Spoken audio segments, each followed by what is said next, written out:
Last week, Twitter blocked the New York Post's account and blocked users from sharing an article that the Post wrote about Joe Biden's son, Hunter. And by Friday, Twitter had done a complete about-face and allowed the article to be seen. It's kind of an interesting story buried in last week, and we're joined by Dallas marketing expert Adam Rizzieri from Agency Partner Interactive on the KRLD Newsline.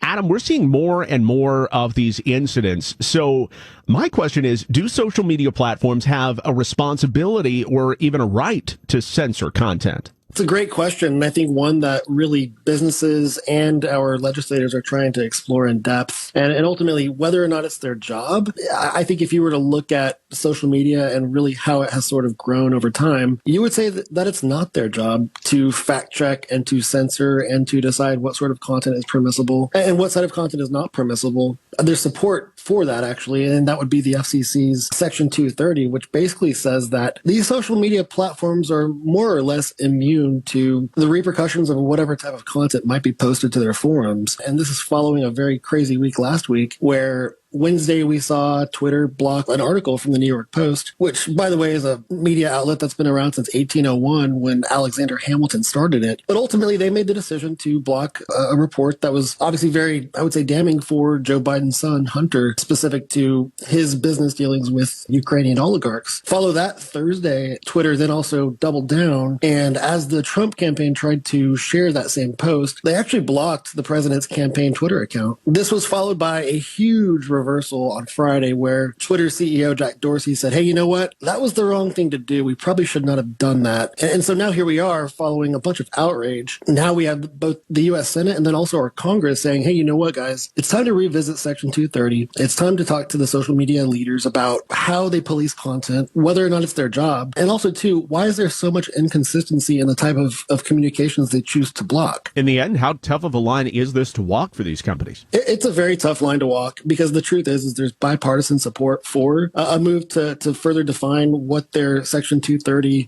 immunities are. You're finding that from the left, you're getting support to better define what Section 230 grants these social media outlets from the perspective of, hey, you know what, guys, hate speech on your platforms is not okay, which I think we can agree with. But then from the right, the GOP, and this includes both the president and our Supreme Court, they're saying, you know what, guys, the absence of consistency, the fact that this really is allowing these tech platforms to censor conservative viewpoints is not okay. So there's this bipartisan push for more definition behind Section 230. And ultimately what that's going to lead to is social media platforms, Facebook and Twitter, to them being more accountable to what their actions are. And ultimately to them having to take specific actions to create some consistency across the board, whether they're censoring content from the left or content from the right, creating a baseline for what's okay and for what's not okay. That is marketing expert Adam Rizzieri. Really appreciate his time. And